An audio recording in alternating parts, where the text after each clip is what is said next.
Very good morning to all of you. The topic of discussion for today is inflammation. So the specific learning objectives of today's class.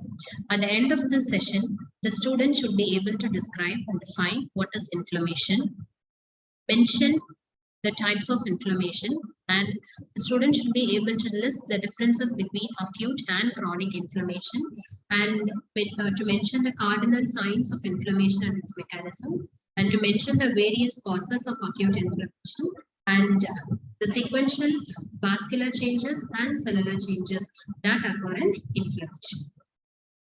So now, moving on to the definition of inflammation. What is inflammation? Inflammation is a complex local response of the living vascularized tissues to injury and mainly consists of responses of blood vessels and leukocytes. So actually the inflammation is nothing but the reaction of the blood vessels and the leukocytes to the invading microorganisms or to the dead and necrotic tissues or to some foreign particles in the body.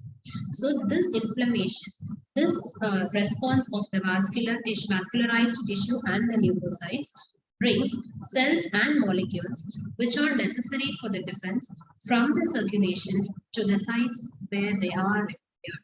So this is the definition of inflammation. I repeat, inflammation is a complex local response of the living vascularized tissues to injury, and it mainly consists of responses of blood vessels and leukocytes. So thus it brings the cells and molecules of the defense from the circulation towards the sites where they are required. So you should be able to write the definition. When they ask the definition for inflammation, you should write in such a way. Okay. Now, what are the components of inflammation? As we all know, as I said in the definition itself, the major components of inflammation is the vascularized tissue and the leukocytes. Because the first and foremost reaction that happens is vasodilatation. Whenever there is inflammation, there is vasodilatation. So the vessels are the first tissues to react immediately.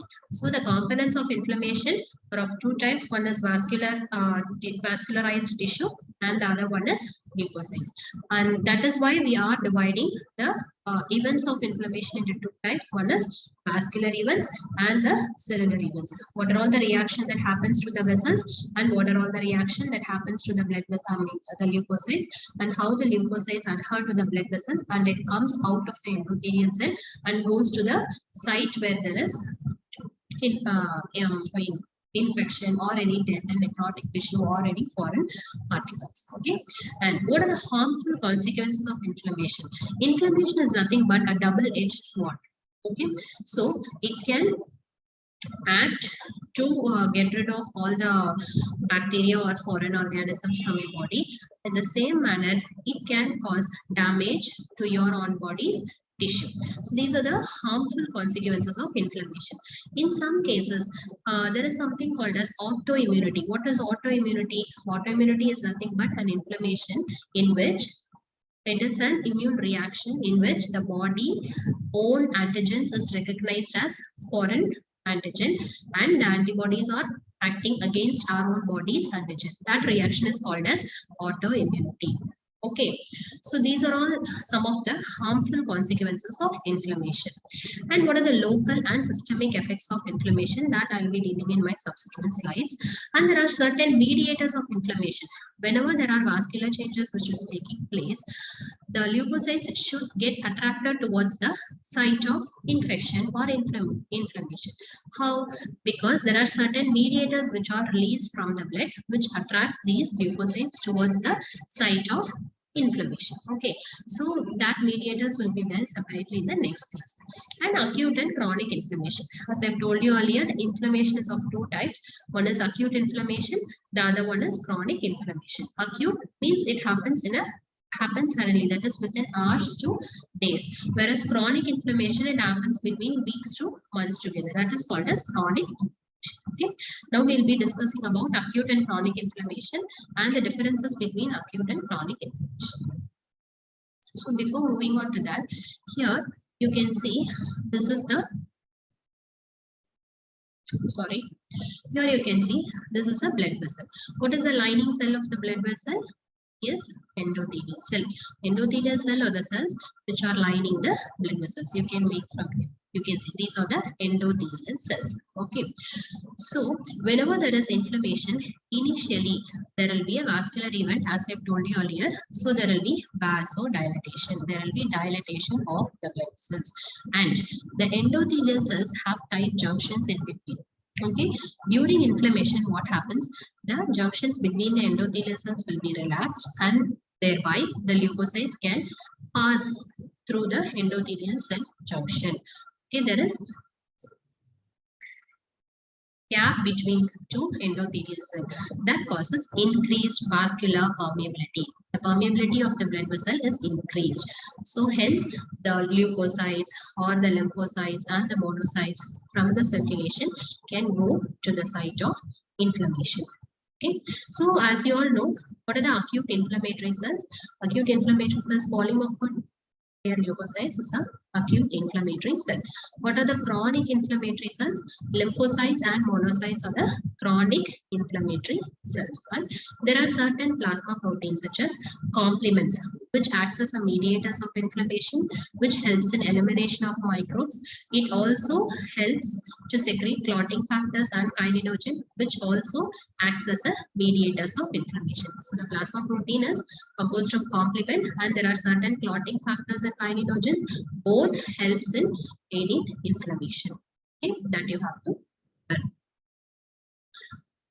And inflammation not only helps to get rid of bacteria or any foreign particles or any necrotic tissue, it also helps in healing process. It also helps in healing process. It activates the fibroblast, and it also helps in secretion of extracellular matrix protein and cells, and it helps in repair, healing and repair. Okay, so the two main functions of inflammation is to get rid of the foreign organism or the necrotic tissue or the infection, and also to help in healing. So these are the two main functions of inflammation. And also, if the inflammation is left unchecked for a long period of time, it results in chronic inflammation. If the chronic inflammation is not checked, or if it is not contained by anti-inflammatory events, it leads to tissue damage. Okay, it leads to chronic tissue damage, disability, etc. Okay. Now, what are the types of inflammation? The inflammation may be divided into two types. One is acute inflammation, the other one is chronic inflammation. What is acute? As I told you earlier, acute inflammation is rapid in onset. Usually it occurs within minutes or hours. Whereas chronic inflammation may be slow in onset, and it lasts for days to months together. So the duration of acute inflammation is very short, for hours to few days, whereas the duration of chronic inflammation is of longer duration. It may be months together. It may be from weeks to months. The predominant cells, which are also called as acute inflammatory cells, is the neutrophils. Neutrophils are also called as acute inflammatory cells. These are the cells that are seen in acute inflammation. The neutrophils are otherwise called as polymorphonuclear leukocytes.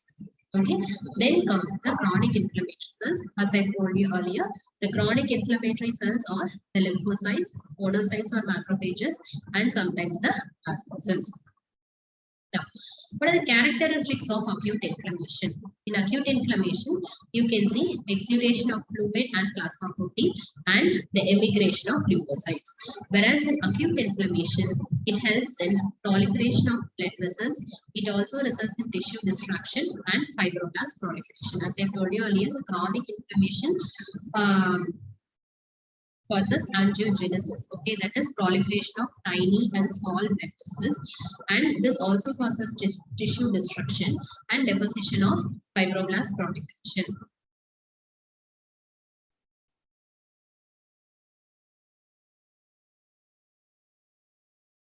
So, injury or damage to the tissue and fibrosis. Usually, acute inflammation is mild and self-limited and can progress to a chronic phase, whereas chronic inflammation is usually severe and progressive with fibrosis and scar formation. So what are the signs, local and systemic signs? The local signs will be very prominent. That is, the patient will have redness, swelling, tenderness in that area. Whereas in chronic inflammation, the local signs will be less prominent. So these are the differences between acute inflammation and chronic inflammation. Hope you're all aware of the differences. Now, before going on to the topic proper, let's discuss some of the historical notes. So the cardinal signs of inflammation was first described in 1st century AD by a Roman scientist named as Celsus. He described the cardinal signs of 4 cardinal signs of inflammation, and the 5th cardinal sign of inflammation was described by Rudolf Virchow in 19th century. Okay. And John Hunter described inflammation as not a disease, but it is a response with salutary effect. And Julius in 19th century described the vascular events of acute inflammation. And Elie Metchnikoff in 19th century described about the phagocytosis, and Sir Thomas Lewis in 20th century described the triple response, and he also described about the chemical mediators of inflammation. Now, moving on to the cardinal signs of acute inflammation. What are the cardinal signs of acute inflammation? Heat, redness, swelling, pain, and loss of function. As I've told you earlier, the Roman Encyclopedia Celsus described it as calor, rubor, tumor, dolor. And Rudolf Virchow described functiolacia, which is otherwise called as loss of function. Heat. It is a local sign of inflammation. How this happens, how the heat, why there is heat at the site of inflammation, that is mainly because of increased blood flow at the site of inflammation. There is immediate vascular response. There is dilatation of the blood vessels, and thereby there is increased flow of blood initially. Next, redness. This is mainly because of stasis of blood. Initially, there is vasodilation. Later on, there is stasis of blood. That is, the blood flows slowly through the blood vessels. That causes stasis of RBCs, which results in redness. Next, there is swelling. After stasis, what happens? As I've told you earlier, the endothelial cells, the junctions, the gap will be loosened up, and there will be increased vascular permeability. So the fluid and the plasma proteins and the leukocytes will flow from the blood vessels towards the extracellular space, that is the interstitial space. So there will be increased vascular permeability. As the fluid flows from the vessel towards the site of inflammation, there will be swelling. Okay? And he described it as tumor. And pain. Pain, he described it as dolor.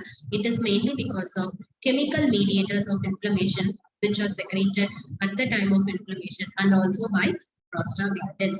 And finally, you have loss of function in that area, okay, which is called as functiolacia. He described it as functiolacia. So, the 4 cardinal signs of inflammation was mentioned by Roman Encyclopedia Celsus, and the 5th clinical sign, which is loss of function, was later added by Rudolf Virchow. So this is a pictorial representation: heat, rubor redness, tumor, swelling, dolor, which is pain, and functiolacia, which is loss of function. Now, going on to the etiology of inflammation. Why there is inflammation? What all causes? What are all the causes of inflammation? So, first and foremost cause of inflammation is infection. What are all the infection you know of? Bacterial infection, viral, fungal, parasitic, and microbial toxins.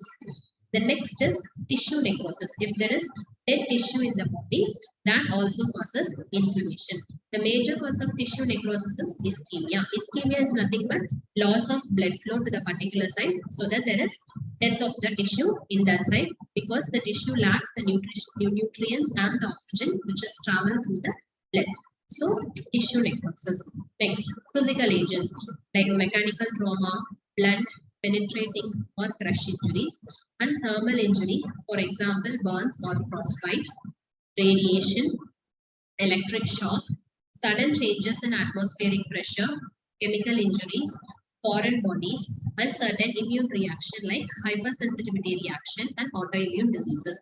As I told you in the first class itself, what is autoimmune disease? Autoimmune, that is the immune cells acts against our own body's antigen, that is called as autoimmune diseases. And there are certain hypersensitivity reaction. Hypersensitivity, normal people who are not sensitive to certain allergens, these people are hypersensitive to these allergens. So hypersensitivity reaction can again be classified into 1, 3 and 4. That will be dealt in detail in the chapter. So all these are the causes of inflammation. Okay. Now, what are the sequence of events in acute inflammation? Acute inflammation is a rapid response to injurious agent, and it is characterized by two events. One is vascular event, the other one is cellular event. So vascular event, what happens in vascular event? First, there is change in the caliber of blood vessels to allow increased blood flow. Okay, so there is vasodilation first point. Second point, structural changes in the microvasculature to allow the escape of structural changes in the microvasculature to allow the escape of leukocytes and plasma protein forming the exudate. Next, we have the cellular events, which is mainly concerned with the leukocytes. That is how the leukocytes immigrate from the outside the immigration of leukocytes outside the vessels and movement to the site of injury along chemical gradient and engulfment of injurious agent and its elimination. This all will be dealt in the cellular event in the next class. Now we are going to discuss only about the vascular event. So what are the vascular changes? There is changes in the vascular flow and caliber, and there is increased vascular permeability. These are the main events that we are going to discuss in vascular changes. So as you all can see here, this is the normal blood vessel. This is the arteriolar end, this is the venular end, and you have capillaries here, and this is the extracellular matrix. Okay, here you have occasional lymphocyte or resident macrophages, and this is the normal blood vessel. Whereas here, in case of acute inflammation, you can see there is vasodilation. As a result of vasodilation, there is increase in blood flow. There is dilatation of the capillary bed. And you can see extravasation of fluid because of increased vascular permeability. So there is edema, which expands the extracellular matrix, and deposition of fibrin and other plasma proteins here. And you can see many acute inflammatory cells, that is sites. Now, moving on to the vascular changes in acute inflammation. The first and foremost vascular change in acute inflammation is vasodilation. It is the earliest feature of acute inflammation. Sometimes it follows a transient constriction of arterioles, the effect of which is increased blood flow, and it causes local heat and redness, which is one of the 5 cardinal signs that we described earlier. And what are the chemical mediators which causes this vasodilation? Chemical mediators which are involved in vasodilation is histamine, prostaglandins, platelet activating factor, kinins, and nitric oxide. These are the 5 chemical mediators which are involved in vasodilation. Okay. Next, increased permeability of the microvasculature. It leads to escape of protein-rich fluid from the circulation into the extravascular tissues. And the chemical mediators involved here are histamine, leukotrienes, platelet activating factor. And after increased vascular permeability, there is slowing of blood flow, which leads to concentration of RBCs in small vessels, and this in turn leads to increased viscosity of the blood. And slowing of the blood flow causes stasis of the RBCs, which is responsible for the localized redness in that area. And the leukocyte events, which will be described in the next class. So here you can see this is the normal blood vessel and this is the blood vessel in acute inflammation. Vasodilatation is acute inflammation. In acute inflammation is responsible for one of the cardinal signs of inflammation, namely rubor, that is redness. The most important vessel which is involved in inflammation are the venules, and increased vascular permeability is hallmark of acute inflammation. Now, how does this increased vascular permeability? Okay. When there is increased vascular permeability, there is escape of fluids, proteins, and circulating blood cells from the blood vessels into the interstitial tissue or the body cavity. That is called as exudation. In inflammation, there will be increased vascular permeability, that is the endothelial cells, the junctions between the endothelial cells, the tight junctions between the endothelial cells will be present, and the vascular permeability is increased, and the proteins, fluids, and the leukocytes from the blood vessels travel into the interstitial space. So that is called as exudation. The process of escape of fluid and proteins and the circulating blood cells from the vessels into the interstitial tissue or the body cavities is called as exudation. Escape of a protein-rich fluid causes edema and is one of the cardinal signs of inflammation. As I described earlier, this exudation causes edema and it is one of the 5 cardinal signs of inflammation.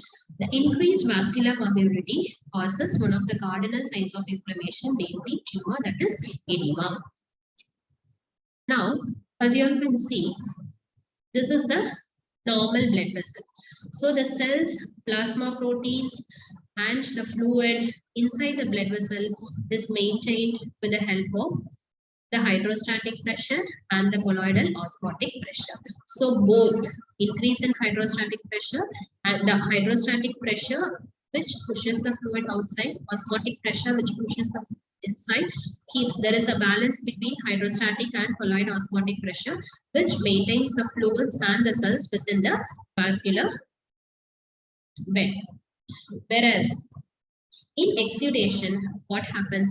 The gap between the endothelial cell is increased and there is escape of cells, proteins, and fluids from the vessel into the interstitial space. So this is called as an exudate.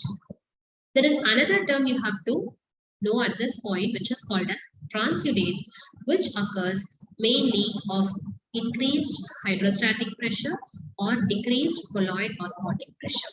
So increased hydrostatic pressure occurs in case of cardiac failure, and decreased colloid osmotic pressure which happens in liver disease and kidney disease. So in all these conditions, there is transport of or leakage of fluid from the blood vessels into the interstitial space. Okay, here there is only leakage of fluid, but here you can see leakage of inflammatory cells along with the plasma protein. So leakage of fluid, protein, and extravasation of leukocytes is called as exudate. Here you can see only the leakage of fluid. Now, having discussed about exudate and transudate, it is very important to know the difference between exudate and transudate at this point. Okay, so what is the cause of transudate? As I have told you earlier, the cause of transudate is either increased hydrostatic pressure or decreased colloid osmotic pressure.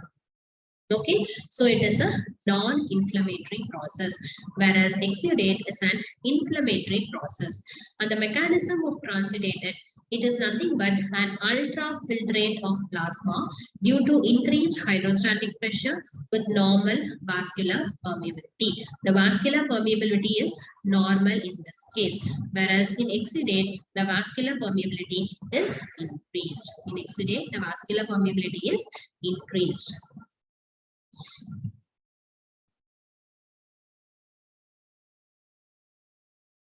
And the appearance of transudate is clear and serous, whereas the appearance of exudate is cloudy because there is lots of neutrophils or lots of leukocytes in it. There is lots of plasma protein. So the appearance is usually cloudy, purulent. Sometimes there can be RBCs in the exudate. In that case, the appearance will be hemorrhagic, and sometimes there can be extravasation of lymph also. That time lymphatic fluids, that time the appearance will be chylous or milky white in color. So this is how the exudate looks like, whereas transudate is clear and serous. The color of transudate is straw colored, whereas the color of exudate is yellow to reddish in color. The specific gravity is usually less here, that is less than 1.018, whereas the specific gravity of exudate is increased, that is more than 1.018. And the protein content is low here, that is less than 2 gram per deciliter of albumin, that is mainly albumin, whereas here it is high and the specific gravity is more than 2 gram per deciliter. The clot is absent here. Here the clots spontaneously because of high fibrinogen content. The cell count is low, whereas here the cell count is very high. The types of cells which are mainly present in transidate are lymphocytes and mesothelial cells, whereas neutrophils are the most common cells which are present in the exudate in case of acute inflammation and lymphocytes in case of chronic inflammation. Bacteria is usually absent here. Here the bacteria is usually present and LDH content is low, whereas it is high here. And examples of transidate is congestive cardiac failure. The example of exudate is pus, and type of edema, it is pitting type. Here it is not a pitting type of edema. Now moving on to the mechanism of increased vascular permeability. Initially, there will be contraction of the endothelial cells, which increases the gap between the two endothelial cells. It is the most common mechanism of vascular leakage. It can occur immediately after injury, and it is of short-lived duration, that is, it lasts for about 15 to 30 minutes, and hence it is called as immediate transient response. And the chemical mediators which are involved here is histamine, bradykinin, leukotrienes, and neuropeptide substance P. These are the chemical mediators which are involved in the contraction of the endothelial cell. See, as you can see here, the vascular permeability is increased because of contraction of the endothelial cell, and there is the escape of water, fibrinogen, neutrophils, etc. from the vascular channel into the interstitial space or extravascular space. Sometimes the vascular permeability can be increased by direct endothelial injury.